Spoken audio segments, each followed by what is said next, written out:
Hello everyone, welcome to your educator YouTube channel. हम लोग कर रहे हैं नीट 2022 का revision through NCERT based multiple choice question. और आज का जो चैप्टर है वो है थर्मोडायनेमिक्स, और इससे करेंगे हम लोग 20 क्वेश्चन और इससे पूरा चैप्टर का रिवीजन करेंगे। तो चलिए क्लास का शुरुआत करते हैं। और आज का पहला क्वेश्चन आपके सामने है। ये क्वेश्चन है, monoatomic ideal gas undergoes an adiabatic process from temperature 300 kelvin to 600 kelvin, और दिया है गैस हैज़ 2 मोल्स। गैस का नंबर ऑफ मोल्स कितना दिया है? 2 दिया हुआ है। और कैलकुलेट करने के लिए बोला है कि वर्क डन निकाल कर बताइए आप कितना हो जाएगा, यहाँ पे फाइंड कीजिए। देखिए सिंपल सी बात है, यहाँ पे वर्क डन कैलकुलेट करने का जैसे ही बात आ जाएगा तब सबसे पहले पता होना चाहिए कि प्रोसेस कैसा है। एडियाबेटिक दिया हुआ है तो प्रोसेस का वर्क डन का फॉर्मूला कितना होता है ये हमें मालूम होना चाहिए। तो एडियाबेटिक का फॉर्मूला होता है, एक होता है N R delta T divided by होता है गामा -1, और दूसरा वर्क डन निकालने का फॉर्मूला होता है पी इनिशियल भी इनिशियल माइनस पी फाइनल भी फाइनल डिवाइडेड बाई गामा -1 हो जाता है। अब यहीं पे जब देखेंगे इस इक्वेशन में तो सारे जो वैल्यूज़ दिए हुए इस हिसाब से number of monoatomic ideal gas undergoes adiabatic process, temperature change दिया हुआ है, गैस का नंबर ऑफ मोल्स कितना दिया है 2 दिया है, डेल्टा टी का वैल्यू कितना दिया है तो 600 बढ़ के हो जा रहा है कितना से 300 से, चेंज के वैल्यू कितना हो जाएगा 300 केल्विन है। तो बताइए वर्क डन कितना हो जाएगा। तो फॉर्मूला पुट कर देंगे W is equals to minus N R delta T divided by gamma -1। The value of N is 2, R के वैल्यू को छोड़ देना है, टी का वैल्यू कितना दिया है 300 दिया है। और साथ ही साथ जब गामा का बात करते हैं तो गैस मोनोटॉमिक दिया है, और मोनोटॉमिक का गामा कितना होता है तो इसका गामा का वैल्यू हो जाता है 5/3 हो जाता है। ठीक है, तो गामा -1 निकालेंगे तो कितना हो जाएगा 5/3 -1 मतलब कितना हो जाएगा 2/3 हो जाएगा। इसके वैल्यू कैलकुलेट करेंगे तो 2/3 हो जाएगा। तो वैल्यू पुट कर देंगे यहाँ पे 2/3, 2 से 2 कैंसिल होगा और 3 3 से कितना हो जाएगा 9 हो जाएगा। तो -900 आर हो गया किसका वैल्यू, वर्क डन का value. So in this process the value of work done और work perform by the system is -900 joule. इसका वैल्यू कितना हो जाएगा -900 जूल, और यहाँ पे आर से मल्टीप्लाई होगा -900 आर जूल, इसका आंसर हो जाएगा। So option number 4 is the correct answer for this question. Moving ahead to the next question. बोला है कि reversible cyclic heat engine absorbs 900 joule of heat from a source, 400 joule of heat is release to the sink, what is the efficiency of the heat engine. देखिए heat engine का काम क्या होता है, heat engine का काम होता है कि एक हाई टेम्परेचर जो बॉडी होता है यहाँ से हीट को एब्जॉर्ब करता है। इसमें एक होता है वर्किंग सब्सटेंस जो सर्टेन अमाउंट का वर्क कर देता है, और बाकी जो बचा हुआ हुई एनर्जी होता है इसके पास ये सिंक में रिलीज़ कर देता है। सोर्स होता है जहाँ से एनर्जी लेता है, और सिंक होता है जहाँ पे रिलीज़ करता है, ये होता है वर्किंग सब्सटेंस हो जाता है। तो इस कॉन्सेप्ट के हिसाब से यहाँ से एनर्जी मान लेता है, अगर Q1 लेता है रिलीज़ यहाँ पे Q2 करता है, और W एनर्जी यहाँ पे बाहर दे दिया, तो प्रिंसिपल ऑफ कंजर्वेशन से Q1 बराबर Q2 प्लस W, तो W का वैल्यू कितना हो जाएगा Q1 माइनस Q2 हो जाएगा। तो कितना एनर्जी एब्जॉर्व किया इसने, तो एनर्जी का वैल्यू जो एब्जॉर्व किया वो कितना है 900 दिया हुआ है, और जो रिलीज़ किया वो कितना दिया 400 जूल है। तो amount of work performed is equals to how much, तो ये वैल्यू हो जाएगा 500 जूल हो जाएगा। इफ़िशियंसी की बात कर रही है यहाँ पे, तो इफ़िशियंसी का मतलब कितना होता है कि हमारा जो पर्पस था वो कितना वर्क कराने का, और वर्क कराने के लिए कितना एनर्जी इसने एब्जॉर्व किया, तो W/Q1 हो जाता है। W का वैल्यू कितना है 500 दिया है, और Q1 की बात करेंगे तो कितना एब्जॉर्व कर रहा है, तो ये दिया है 900 जूल कर रहा है। 2 0 से 2 0 कैंसिल हो जाएगा। So the answer in this case is 5/9। So option 3 is the correct answer for this particular question. Moving ahead, and in an isothermal process बढ़ते ही आपके दिमाग में आना चाहिए कि डेल्टा टी का वैल्यू 0 हो जाएगा। आइसोथर्मल है तो डेल्टा यू का वैल्यू 0 हो जाएगा, और ये जो टेम्परेचर चेंज है ना बहुत ज़्यादा नहीं होना चाहिए, थोड़ा सा चेंज होना चाहिए। dt इक्वल्स टू 0, तो डेल्टा यू का वैल्यू भी कितना हो जाएगा 0 हो जाएगा। और इस केस में जो W बराबर होता है कितने होता है Q के बराबर हो जाता है, वर्क डन बराबर एनर्जी सप्लाइड हो जाता है। तो बोला isothermal process 2 moles of ideal gas expand volume 2 metre cube से 8 मीटर क्यू तक जाता है, टेम्परेचर 227 दिया हुआ है। तो टेम्परेचर का वैल्यू कितना हो जाएगा 227 डिग्री सेल्सियस है, प्लस 273 ऐड करेंगे तो 2 और 2 4 हो जाएगा, और 1 कितना हो जाएगा 5 ना हो जाएगा। तो वैल्यू ऑफ टेम्परेचर कितना हो जाएगा, ये वैल्यू हो जाएगा 500 केल्विन हो जाएगा। पूछा है कि हीट एब्जॉर्ब बताइए कितना हो जाएगा, तो यहाँ पे जो हीट एब्जॉर्ब का वैल्यू होता है वो वर्क डन के बराबर हो जाता है, और फार्मूला होता है nRT हो जाता है, ln में हो जाता है final volume divided by initial volume हो जाता है। इन की अगर हम बात करते हैं तो इन कितना दिया है 2 नंबर ऑफ मोल्स दिया है, यहाँ पे बात कर रहा है नंबर ऑफ मोल्स कितना दिया है 2 दिया है, इन का वैल्यू 2 हो जाएगा। आर का बात करना है यहाँ पे, तो आर का वैल्यू पुट करना है हमें। आंसर जो सारा का सारा दिख रहा है कैलोरी में दिख रहा है, तो आर का जो वैल्यू है कैलोरी में पुट करेंगे तो अप्रॉक्स 1.98 होता है, कहीं कहीं पे 2 भी इसका वैल्यू यूज़ करते हैं। टेम्परेचर का वैल्यू कितना हो जाएगा 500 केल्विन हो जाएगा, और ये एल एन का वैल्यू कितना हो जाएगा 8 हो जाएगा, डिवाइडेड बाई 2 हो जाएगा, मतलब कितना हो जाएगा 4 हो जाएगा। सो the value is 2 into 1.98 into कितना हो जाएगा 500 हो जाएगा, और ये कितना हो जाएगा LN4। देखिए अगर एग्जाम में क्वेश्चन आएगा तो साइड में इस जगह देखेंगे टेबल बना के आपका LN4 का वैल्यू यहाँ पे लिख दिया रहेगा।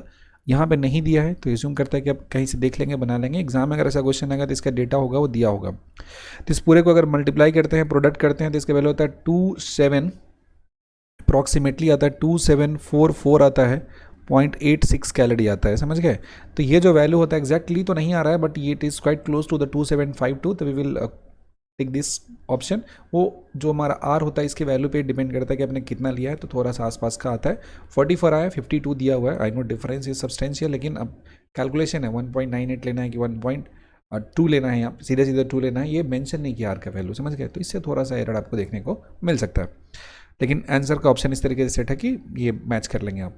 आगे बढ़ते हैं अगले सवाल की तरफ। ये हमारा क्वेश्चन नंबर 5 दिया है, बोला है इस पर्टिकुलर क्वेश्चन में कि दिया है कि रेफ्रिजरेटर है, इस सिस्टम में बात करेंगे तो एक्सट्रैक्ट हीट करता है 600 joule from the cold reservoir and release 900 joule heat to the reservoir then the hot reservoir, coefficient of performance.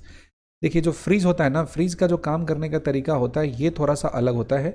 Freeze क्या करता है कि जो लोअर टेम्परेचर पे T2 हुआ ना, इससे एनर्जी को एब्जॉर्व करता है और साथ ही इसमें कुछ अमाउंट का और वर्क ऐड कर देता है, और जो बचा हुआ एनर्जी होता है ना, दोनों को ऐड करने के बाद जो एनर्जी हो जाता है इसको हायर टेम्परेचर के पास थ्रो कर देता है। मतलब ये जो होता है कोल्ड वाले से एनर्जी को लेता है और हॉट वाले को डोनेट करता है, मतलब गर्म को और गर्म करता है, ठंडा को और ठंडा करता है।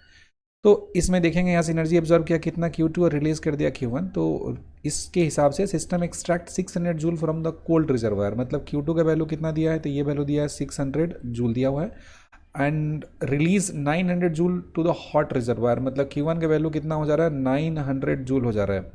तो W की अगर बात करते हैं तो W कितना हो जाएगा, ये वैल्यू हो जाएगा Q1 माइनस कितना हो जाएगा Q2 हो जाएगा, तो Q1 का वैल्यू हो जाएगा 900 और Q2 कितना होगा 600, तो 6 और 9 कितना हो जाएगा, ये 300 ना हो जाएगा, तो वैल्यू कितना हो जाएगा W का 300 जूल हो जाएगा। कोएफिशिएंट ऑफ परफॉर्मेंस का मतलब होता है कि जो कूल किया ना, ठंडा करने में कितना वर्क करना पड़ रहा है इसको, फ्रिज को, उसका वर्क डिवाइडेड बाई कितना एनर्जी उसने कोल्ड रिजर्वायर से एक्सट्रैक्ट किया है, तो इसको बीटा से डिनोट करते हैं। और कितना एनर्जी कितना वर्क करना पड़ा है, कितना एनर्जी एक्सट्रैक्ट करने में, तो एनर्जी एक्सट्रैक्ट कितना किया है, Q2 अमाउंट की एनर्जी एक्सट्रैक्ट करता है और वर्क कितना किया W, तो हो जाएगा Q2 डिवाइडेड बाई W हो जाएगा। Q2 की बात करेंगे तो ये कितना दिया है, ये वैल्यू दिया है 600 और W कितना दिया है, तो ये दिया है 300। सॉल्व करोगे तो वैल्यू कितना आ जाएगा 2। So the answer of this question is 2, option number 1 is the correct answer. Clear है। आगे बढ़ते हैं अगले क्वेश्चन की तरफ। इसमें बोला है कि what amount of heat must be supplied, कितना अमाउंट का हीट सप्लाई करना चाहिए आपको, so that 2 into 10 to the power minus 2 kg of nitrogen, जो नाइट्रोजन है इसका मास दिया हुआ है कितना दिया है 2 into 10 to the power minus 2 kg दिया है, इनटू गैस की बात हो रही है और रूम टेम्परेचर पे दिया है, और उसका टेम्परेचर को राइज करना है, डेल्टा टी का वैल्यू कितना रखना है 25 डिग्री सेल्सियस, और कांस्टेंट प्रेशर पे बात करना है तो CP हो जाएगा। हम जानते हैं कि कांस्टेंट प्रेशर पे जब Q का बात करते हैं तो फॉर्मूला होता है NCP डेल्टा T होता है, और यही कांस्टेंट वॉल्यूम पे बात करेंगे तो NCB हो जाएगा, डेल्टा T हो जाएगा। N2 दिया है नाइट्रोजन, नाइट्रोजन डायटोमिक होता है, और डायटोमिक के लिए बात करेंगे, देखो ऐसा होता है कि CV का वैल्यू याद रखते हैं 3/2R होता है, किसके लिए, मोनो के लिए होता है, 5/2R किसके लिए होता है, डाई के लिए होता है, और दूसरा होता है कि CP माइनस CB बराबर कितना हो जाता है, R होता है, तो CP का वैल्यू लिखेंगे तो CB प्लस R ना हो जाएगा।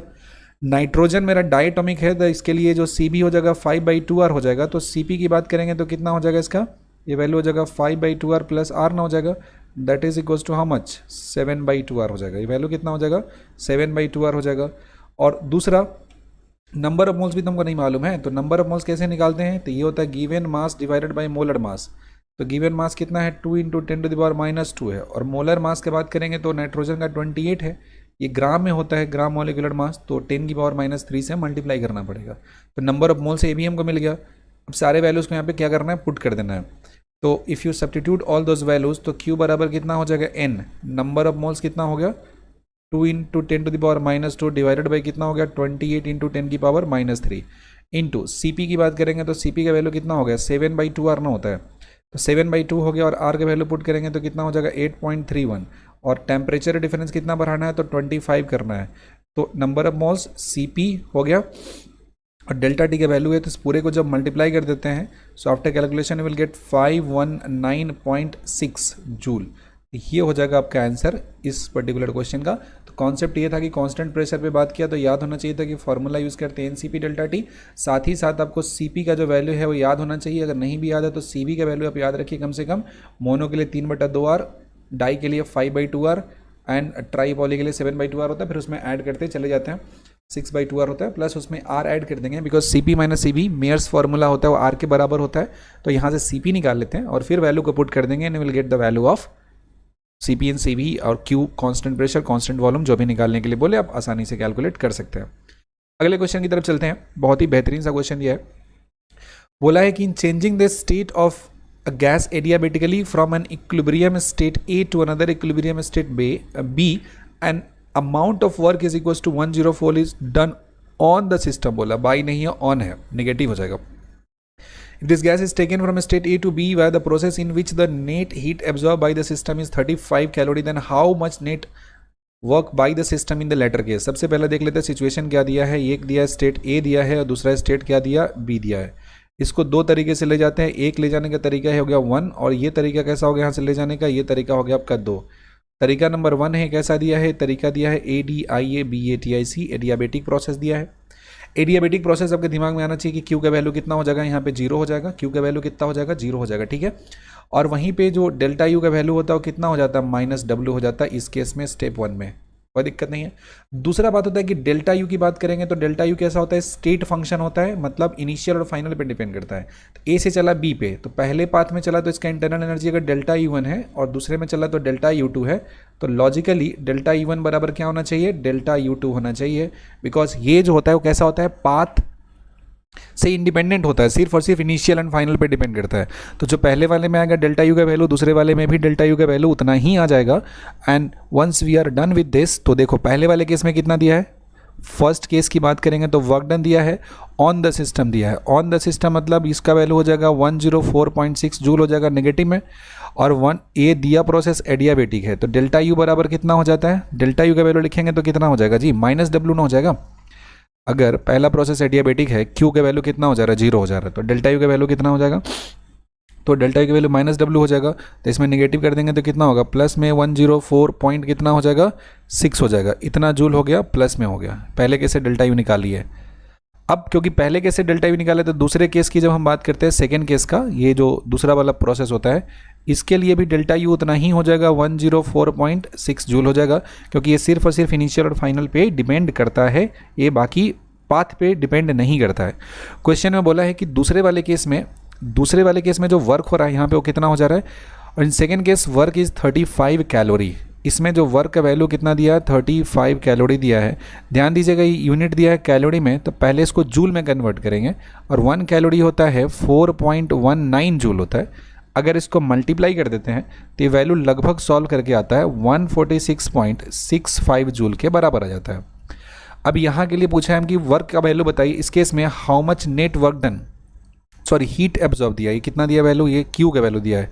सेकेंड केस में Q का वैल्यू दिया है, पूछा है कि W का वैल्यू कितना हो जाएगा बताइए। तो देखो फर्स्ट लॉ ऑफ थर्मोडायनेमिक्स से हम जानते हैं कि Q बराबर कितना हो जाता है, डेल्टा U प्लस W हो जाता है।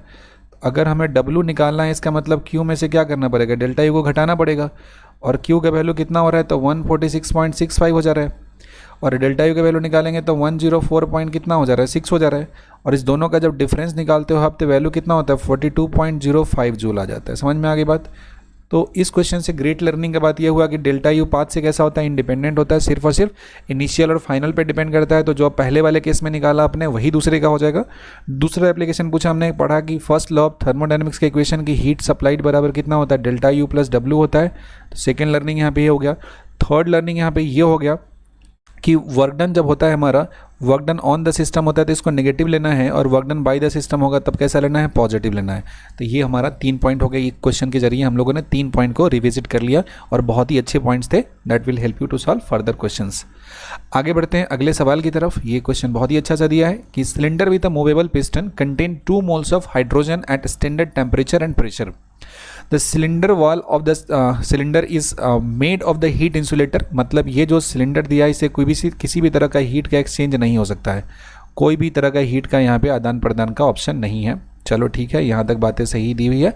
अब बोला है कि by what factor the pressure of the gas increase, जैसे मान ले पहले प्रेशर P1 है तो बाद में प्रेशर कितना हो जाएगा P2, पहले वॉल्यूम V है तो suddenly compress to half volume.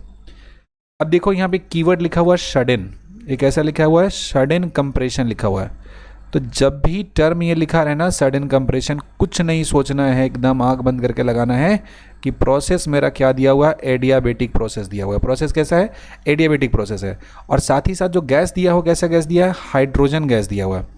तो हाइड्रोजन गैस कैसा होता है मेरा, तो हाइड्रोजन गैस मेरा डाई एटॉमिक गैस होता है, और डाई एटॉमिक के लिए गामा का वैल्यू कितना हो जाता है, तो इसका Cv का वैल्यू बात करेंगे तो कितना हो जाएगा, ये वैल्यू हो जाता है 3/2 और Cp का वैल्यू हो जाता है 5/2, और Cp/Cv गामा होता है तो गामा का वैल्यू कितना हो जाएगा, इसका वैल्यू हो जाता है 5/3 होता है। ये सब रिजल्ट याद होना चाहिए। 3 पॉइंट इस क्वेश्चन को सॉल्व करने के लिए।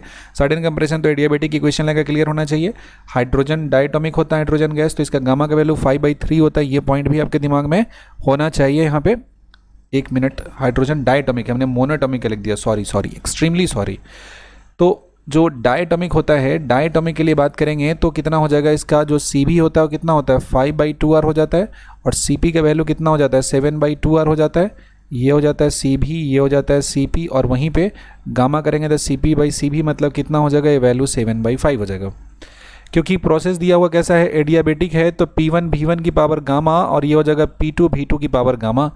क्वेश्चन में हमें निकालना है P2/P1, तो P2/P1 करेंगे तो ये कितना हो जाएगा, V1/V2 की पावर गामा हो जाएगा ना, V1 का वैल्यू V हो जाएगा, और दूसरे केस का वॉल्यूम कितना हो जा रहा है, पहले केस का आधा हो जा रहा है ना, दूसरे केस का वॉल्यूम पहले केस का आधा हो जा रहा है, इसका पावर गामा हो जाएगा। तो यहाँ देखोगे आप हो जाएगा P2/P1 हो जाएगा, और ये वैल्यू कितना हो गया 2 की पावर गामा, 2 की पावर हो गया, और गामा का वैल्यू लिखा आपने तो कितना हो जाएगा, तो गामा का वैल्यू दिया है 7/5। अब देखो अगर एग्जाम में यही क्वेश्चन पूछेगा ना तो 2 की पावर 7/5 का वैल्यू आपको गिवन होगा, यहाँ पे नहीं गिवन है तो कैलकुलेटर से कैलकुलेट इसको कर लेंगे। तो कैलकुलेट करने के बाद वैल्यू आता है 2.639, जिसको अगर हम थोड़ा राउंड ऑफ कर देते हैं तो 2.64 के आसपास आ जाता है। तो इस केस में जो प्रेशर का फ्रैक्शनल चेंज हो जाता है, जो इंक्रीज होता है वो 2.64 के नियर बाई में होता है। तो बहुत ही इंपॉर्टेंट सा क्वेश्चन था, सडन कंप्रेशन में होगा आपका।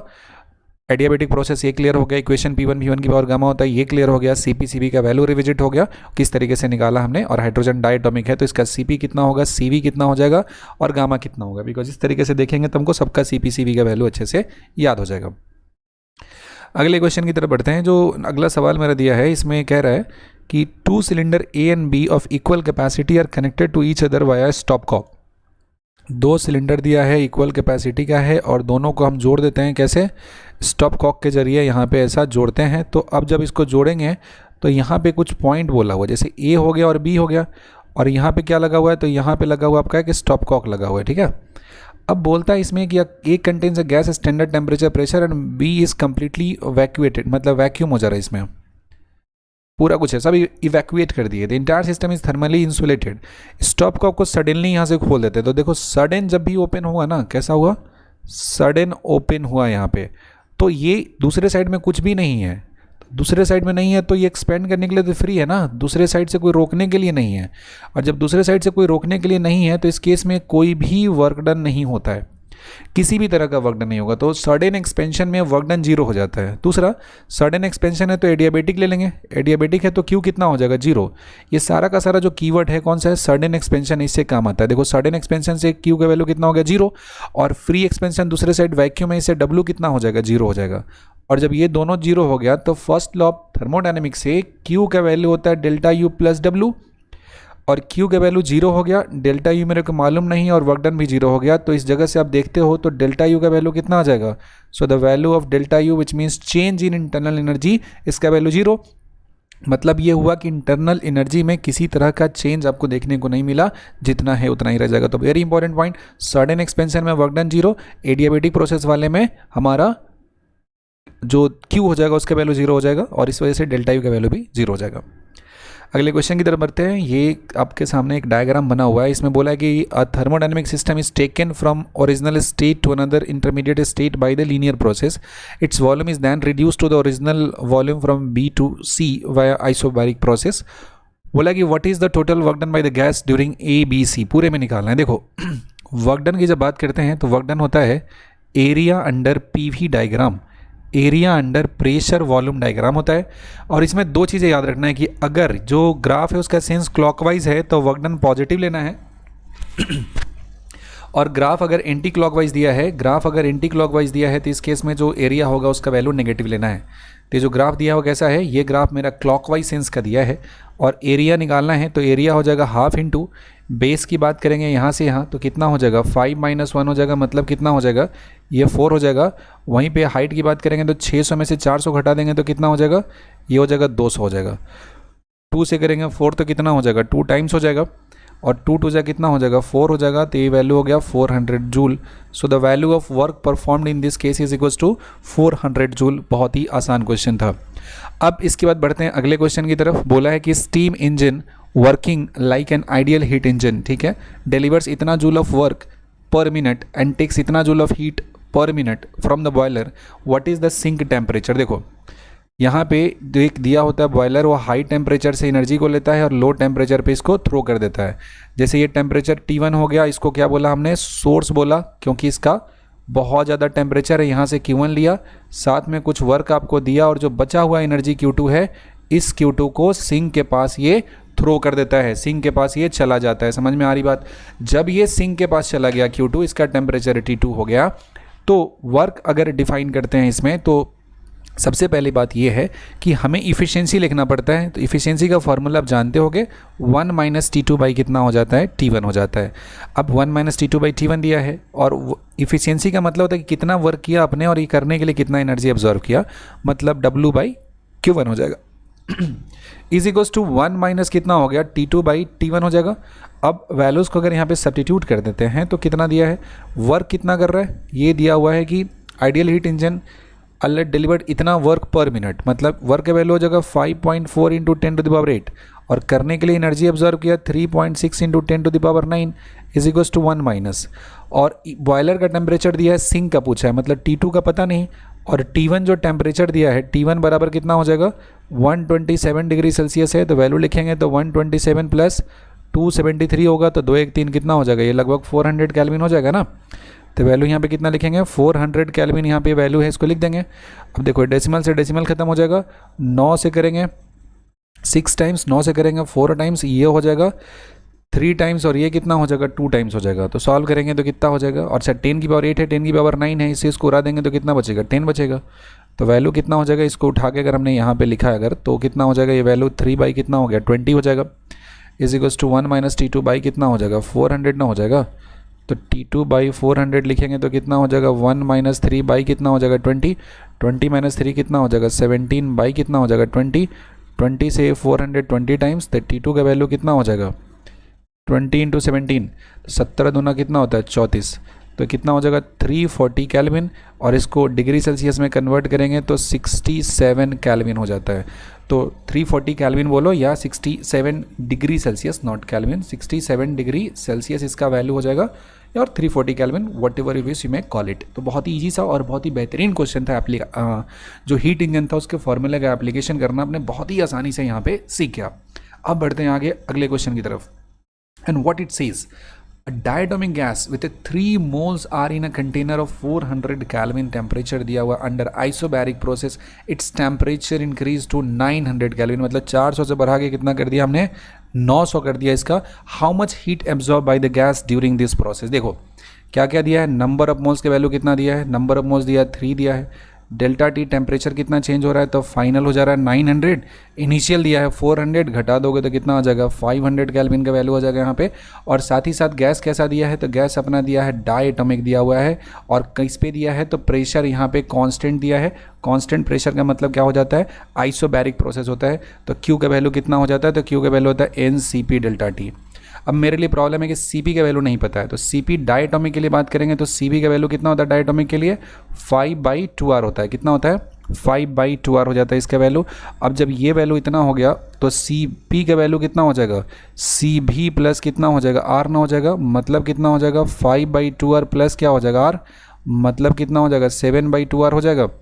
तो वैल्यू पुट कर देंगे तो कितना हो जाएगा, N का वैल्यू क्या दिया है जी 3 दिया है, आर के वैल्यू हो जाएगा 7/2 इंटू कितना हो जाएगा आर हो जाएगा, और डेल्टा टी कितना दिया है 500 दिया हुआ है। तो यहाँ से देखेंगे क्यू का वैल्यू कितना हो जाएगा 3 हो जाएगा, ये वैल्यू कितना हो जाएगा 7/2 हो जाएगा, और आर जो दिया है ये आंसर मेरा सब कैलोरी में है तो आर का वैल्यू 2 पुट कर दो, और डेल्टा टी जो दिया है मेरा डेल्टा टी कितना है 500 दिया है, इससे इसको कैंसिल कर दोगे तो 7 3 21, और इसमें कर देंगे 5 से मल्टीप्लाई कर देंगे तो ये वैल्यू आ जाता है लगभग 1 मिनट, ये जो दिया है आपका ना सी का वैल्यू दिया है इसका वैल्यू 1.98 लीजिए आप, तब जाके आंसर मोर अप्रोप्रिएट यहाँ पे आपका मिल जाएगा। तो 7/2 हो गया और आर के वैल्यू कितना पुट कर देंगे 1.98 हो जाएगा, तो ये हो गया, ये वैल्यू हो जाएगा 7 3 21 इंटू 1.98 इंटू 2 से इसको काट दो कितना हो जाएगा 250 हो जाएगा, तो इंटू हो जाएगा 250 हो जाएगा। ठीक है, अब इसको जब मल्टीप्लाई कर देते हो आप तो मल्टीप्लाई करने पे ये मिल जाता है आपका 10395, जिसको लिख सकते हैं 1039 किलो कैलोरी। ये कैलोरी में है, 3 डेसिमल हटा यहाँ पे तो 10 की पावर 3 आ गया तो किलो में कन्वर्ट हो गया। तो और 39 जो दिया है इसको राउंड अप करेंगे तो 3 में 1 जुड़ जाएगा तो 10.4 हो जाएगा, और ये वैल्यू कितना हो जाएगा 10.4 किलो कैलोरी इसका आंसर हो जाएगा। तो ये हमारा क्वेश्चन है, बहुत ही सिंपल सा सवाल था, इसने हम लोगों ने क्वेश्चन को कर लिया। अब बढ़ते हैं अगले क्वेश्चन की तरफ। बहुत बढ़िया एप्लीकेशन का था, बेसिक बातों पे है, लेकिन क्लियरली क्वेश्चन को लगाने आना चाहिए, तभी एक सारे क्वेश्चंस को आप कर पाएंगे, and this is the beauty of NCERT. Next point ये कहता है कि which of the following is incorrect. बोला free expansion of gas is irreversible, बिल्कुल सही है। फ्री एक्सपेंशन ऐसे मान लो कि चैम्बर है, इसमें खोल दिया तो गैस क्या हो जाएगा सारा बाहर हवा में उड़ गया, तो ऐसा थोड़ी हो सकता है कि हवा से एकदम गैस आगे फिर से आपका टैंक भर देगा, तो पहला तो सही है। Thermodynamic process is reversible if the process can be turn back so that the both system and surrounding return to their original. Obvious ही बात है, ये जहाँ से एक्सपेंड किया तो ये एयर वाला बाहर वाला होगा दबेगा, फिर लौट के अपने जगह पे आ जाएगा, ये तो बाहर में जितना दबाव डाला था उसको रिटर्न कर लिया ना। तो यही होता है रिवर्सिबल प्रोसेस का, अपने ओरिजिनल पोजीशन पे लौट जाता है, किसी का डिस्टर्बेंस नहीं, सब खत्म हो गया। अगला बोला कि no process is possible whose sole result is transfer of heat from cold object to hot object. यही तो सेकंड लॉ ऑफ थर्मोडायनेमिक्स है, लोअर टेम्परेचर के बॉडी से हायर टेम्परेचर के बॉडी में एनर्जी ट्रांसफर नहीं होगा। ऐसा नहीं है कि पानी में सिंपली हाथ रख दिए, पानी ठंडा है तो आपका हाथ और जलने लगे और पानी और ठंडा होने लगे, ऐसा हो सकता नहीं ना, उल्टा होगा, आपका गर्म हाथ है पानी में डालेंगे तो हाथ ठंडा हो जाएगा। तो थर्ड ऑप्शन तो सही है। बोला कि efficiency of ideal heat engine is unity. Efficiency of N ideal heat engine, देखो पहली बात कि आइडियल कुछ होता है नहीं, समझ गए, इनकरेक्ट हमको ढूंढना है। तो किसी भी शर्त में ईटा का जो वैल्यू है ना वो 1 के बराबर नहीं होता है, ईटा का वैल्यू 1 के बराबर नहीं होता है। तो आइडियल को अगर छोड़ दे, इग्नोर करें, कुछ भी करेंगे आप, क्योंकि आइडियल कब होता है 0 केल्विन टेम्परेचर पहुंचेंगे, और 0 केल्विन टेम्परेचर पर पहुंचना तो प्रैक्टिकली पॉसिबल ही नहीं है ना। तो ईटा का वैल्यू 1 हो ये सही नहीं है, तो ऑप्शन नंबर 4 गलत है, और गलत हमको बोला था ढूंढने के लिए, तो ऑप्शन नंबर 4 क्या हो जाएगा आपका करेक्ट आंसर हो जाएगा इस क्वेश्चन का। आगे बढ़ते हैं, ये बहुत ही बेसिक सा है, जितने थर्मोडायनेमिक्स के प्रोसेस होते हैं सबको यहाँ पे ला दिया गया है। बोला कि थर्मोडायनेमिक प्रोसेस को करेक्ट मैच करना है। देखो आइसोथर्मल प्रोसेस में क्या होता है, तो आइसोथर्मल में टेम्परेचर कांस्टेंट होता है, आइसोथर्मल होगा तो क्या हो जाएगा टेम्परेचर कांस्टेंट। आइसोबैरिक प्रोसेस है तो क्या हो जाएगा, तो प्रेशर कांस्टेंट हो जाता है। आइसोकोरिक की बात करते हैं तो आइसोकोरिक वाले में वॉल्यूम कांस्टेंट हो जाता है, और एडियाबेटिक में कोई हीट का एक्सचेंज नहीं होता है, नो हीट एक्सचेंज होता है, एकदम खत्म, किसी तरह का हीट एक्सचेंज आपको देखने को नहीं मिलता है। ए का कितना हो जाएगा 4th होगा, ए वाले का कौन सा पॉइंट है 4 टेम्परेचर कांस्टेंट। बी वाला जो दिया है, बी वाले का कौन सा दिया है 2, आइसोबैरिक वाले का प्रेशर कांस्टेंट, तो प्रेशर कांस्टेंट दोनों में दिया। सी की बात करेंगे आइसोकोरिक, आइसोकोरिक में वॉल्यूम कांस्टेंट 1 वाला, तो ये हो गया ना, तो ऑप्शन नंबर 4 करेक्ट आंसर। एकदम बेसिक पे isothermal temperature constant, isobaric pressure constant, isochoric volume constant, and adiabatic में किसी तरह का हीट एनर्जी का एक्सचेंज सिस्टम और सराउंडिंग के बीच में नहीं होता है, और इसी पे क्वेश्चन था। अगले सवाल की तरफ चलते हैं। नेक्स्ट क्वेश्चन क्या कहता है कि molar specific heat of N ideal gas at constant volume is this. Constant volume को क्या लिखते हैं CV लिखते हैं, और इसका वैल्यू कितना दिया है 21 दिया हुआ है। और molar specific heat at constant pressure मतलब CP जो दिया है वैल्यू कितना दिया है, तो ये वैल्यू 35 दिया है। गामा की अगर हम बात करते हैं तो गामा होता है CP डिवाइडेड बाई CV होता है, CP हो गया 35, CV हो गया 21। अब इसको अगर डिवाइड कर देते हैं तो कितना से डिवाइड हो जाएगा, 7 से करोगे तो 5 टाइम्स, 7 से करोगे तो 3 टाइम्स, तो वैल्यू कितना हो जाएगा 5/3। और ये अगर आपका वैल्यू याद होगा तो जो 5/3 होता है ना गामा का वैल्यू मोनोटॉमिक के लिए होता है। मोनो के लिए अगर बात करते हो आप, if are talking about the monatomic, तो इसका CV कितना हो जाता है, तो CV का वैल्यू 3/2R होता है।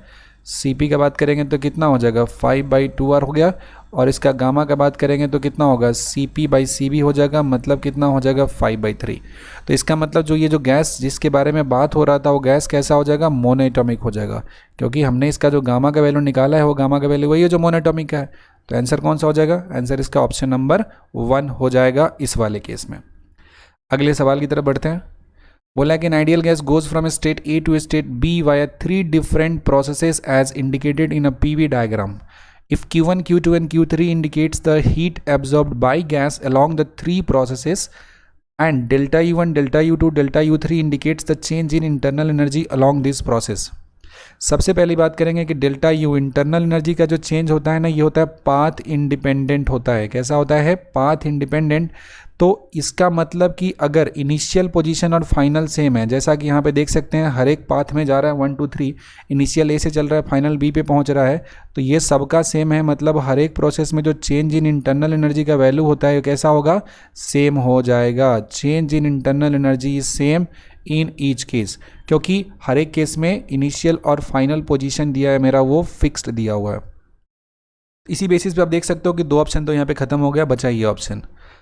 अगला होता है कि वर्क की बात करते हैं तो ये कैसा हो जाता है, एरिया हो जाता है, और जिसमें जितना ज़्यादा एरिया कवर होगा उसमें उतना ज़्यादा वर्क हो जाएगा, क्योंकि W बराबर होता है डेल्टा U प्लस W होता है। अब डेल्टा U का वैल्यू तो सेम है, तो जिसका W ज़्यादा होगा उसका Q क्या होगा, ग्रेटर होगा। W ज़्यादा किसका होगा, सबसे ज़्यादा तो 1 वाले का ना W हो जाएगा। सबसे ज़्यादा अगर बात करेंगे हम तो किसका हो जाएगा, 1 वाले का। ये से चला कहाँ पे पहुँचा, B पे पहुँचा। तो 1 वाले पास जो पाथ है इसमें बात करेंगे एरिया का, तो एरिया ये ना हो जाएगा, दिस इज़ द 1। इसके बाद 2 वाला का बात करेंगे तो इसके नीचे का पोर्शन हो जाएगा। 2 वाला पाथ जो गया मेरा ऐसा गया, तो इसका एरिया ये हो जाएगा, ये और कम हो जाएगा। 1 वाला तो एकदम ऐसे जाता है और ऐसे आता है, तो इसका एरिया तो और कम हो गया ना। सबसे कम एरिया किसका हो जाएगा, 3 वाले का हो जाएगा। तो सबसे ज़्यादा एरिया 1 वाले का, मतलब 1 का वर्क डन सबसे ज़्यादा, उसके बाद 2 का वर्क डन और उसके बाद 3 का वर्क डन। इसका मतलब उसी तरीके से जो हीट ऑब्जर्व हो जाएगा 1 का वो सबसे ज़्यादा होगा, उसके बाद 2 का ज़्यादा होगा और उसके बाद किसका हो जाएगा, 3 का हो जाएगा। 1 सबसे ज़्यादा, 2 उसका उसके बाद और 3 का वैल्यू उसके बाद हो जाएगा। तो पहली बात कि delta U1 delta U2 delta U3 बराबर हो जाएगा और Q1 greater than Q2 greater than Q3 हो जाएगा। ये हो जाएगा आपका हीट एब्जॉर्ब का order. So in this case option number 1 is perfectly correct, और वो हमारा सही जवाब हो जाएगा इस सवाल का। अब आगे बढ़ते हैं अगले क्वेश्चन की तरफ। बोला है कि if Q, E and W denotes the respectively the heat added, change in internal energy and work done in a closed cycle process, closed cyclic process। देखो साइक्लिक प्रोसेस का मतलब क्या होता है कि जहाँ से चला है वहीं पे आ गया लौट कर। साइक्लिक प्रोसेस का मतलब हुआ कि इसमें आपको कोई भी इनिशियल और फाइनल पॉइंट का सीन नहीं है, जहाँ से चला वहीं पे आ गया, तो कोई पोजीशन चेंज नहीं हुआ। इसका मतलब डेल्टा यू का वैल्यू कितना हो जाता है, 0। और यहाँ पे बोला डेल्टा यू को किससे डिनोट कर रहे हैं, ई से डिनोट कर रहे हैं, तो इस केस में ई का वैल्यू कितना हो जाएगा, 0 हो जाएगा। सो ये process is cyclic, then change in internal energy is 0। Internal energy का जो चेंज होता है वो कैसा हो जाता है, 0 हो जाता है। चलिए अगले सवाल की तरफ बढ़ते हैं। नेक्स्ट क्वेश्चन बोला है कि thermodynamic state variables are. State variable में कैसा आ गया, हर एक स्टेट के लिए प्रेशर अलग होता है, वॉल्यूम अलग होता है, टेम्परेचर अलग होता है, नंबर ऑफ मोल्स अलग होता है। इंटेंसिव और एक्सटेंसिव होता है। देखो इंटेंसिव की बात करेंगे ना, तो इंटेंसिव होता है इंडिपेंडेंट ऑफ अमाउंट हो जाता है, इंडिपेंडेंट ऑफ अमाउंट। तो जैसे टेम्परेचर की बात करते हैं तो अमाउंट पे नहीं डिपेंड करता है, 5 ग्राम का वही टेम्परेचर हो सकता है, 10 ग्राम का वही टेम्परेचर, तो ये कैसा हो गया, इंटेंसिव हो गया। और वहीं पे वॉल्यूम की बात करेंगे तो वॉल्यूम तो अलग अलग अमाउंट का अलग अलग वॉल्यूम हो गया ना, तो वॉल्यूम तो अमाउंट पे डिपेंड करता है। तो थर्मोडायनेमिक स्टेट वेरिएबल होता है, उसमें से कुछ जो होते हैं वो इंटेंसिव भी होते हैं और कुछ एक्सटेंसिव भी होते हैं। ठीक है, टेम्परेचर हो गया, आपका वॉल्यूम हो गया, प्रेशर हो गया, नंबर ऑफ मोल्स, तो ऐसे एक टाइप का नहीं होता, कुछ अमाउंट पे डिपेंड करता है, कुछ डिपेंड नहीं करता है। तो जितने थर्मोडायनेमिक वेरिएबल है वो इसी 2 कैटेगरी में आते हैं, चाहे तो एक्सटेंसिव हो गया या इंटेंसिव, मतलब दोनों में से कोई भी हो सकता है। तो option number 3, thermodynamic variable can be intensive और extensive. So option number 3 is the correct answer for this question. अगले सवाल की तरफ बढ़ते हैं। बोलता है कि कार्नोट साइकिल कंसिस्ट ऑफ। देखो कार्नोट साइकिल में 4 स्टेप होता है। कार्नोट साइकिल में कितने स्टेप होते हैं, 4 स्टेप होते हैं। कौन कौन, यहाँ पे होता है प्रेशर, यहाँ पे क्या होता है, वॉल्यूम। अब देखोगे ये जो स्टेप दिया, ये पहला स्टेप दिया है आइसोथर्मल एक्सपेंशन, इसके बाद यहाँ पे एडियाबेटिक एक्सपेंशन होता है, फिर होता है आइसोथर्मल कंप्रेशन और फिर एडियाबेटिक वाला हो जाता है। मतलब पहला टेम्परेचर कांस्टेंट T1 है, इसमें क्या सप्लाई कर दिया, इसमें हीट एनर्जी सप्लाई कर दिया Q1, फिर कांस्टेंट टेम्परेचर पे हीट क्या हुआ, रिजेक्ट हो गया, और इस दो प्रोसेस में ये कैसा होता है, एडियाबेटिक होता है, और ये वाला कैसा होता है, एडियाबेटिक होता है। 4 स्टेप होता है इसमें, 4 में से 2 एडियाबेटिक होता है और 2 कैसा होता है, आइसोथर्मल। ए बी आइसोथर्मल है, सी डी कैसा, आइसोथर्मल, बी सी एडियाबेटिक है और डी ए कैसा है, एडियाबेटिक है। तो टोटल कितने स्टेजेस हो गए? So there are 4 stages in this cyclic process. जो हमारा कार्नोट साइकिल होता है उसमें 4 स्टेप होते हैं, याद कर लीजिएगा। पहला होता है आइसोथर्मल एक्सपेंशन, दूसरा होता है एडियाबेटिक एक्सपेंशन, तीसरा होता है आइसोथर्मल कंप्रेशन, चौथा होता है एडियाबेटिक कंप्रेशन और अपने इनिशियल पोजीशन पे वापस लौट जाता है। तो option number 2 is the most appropriate option in the given options. अगले सवाल की तरफ बढ़ते हैं। बोला है कि ideal gas is compress to half of its initial volume by means of different thermodynamics. ध्यान देने वाली बात है, अक्सर फॉरगेट कर देते हैं लोग इसको, एक्सपेंशन ज़्यादा दिमाग में हमारे चलते रहता है। तो जो कंप्रेशन दिया है इसे सोचना है कि कंप्रेशन के बारे में पूछ रहा है। तो बोला किस केस में मैक्सिमम वर्क हो जाएगा। इस क्वेश्चन को बनाने के लिए बस एक छोटा सा ग्राफ अगर आपको पता है तो इस क्वेश्चन को बहुत ही आसानी से बना सकते हो।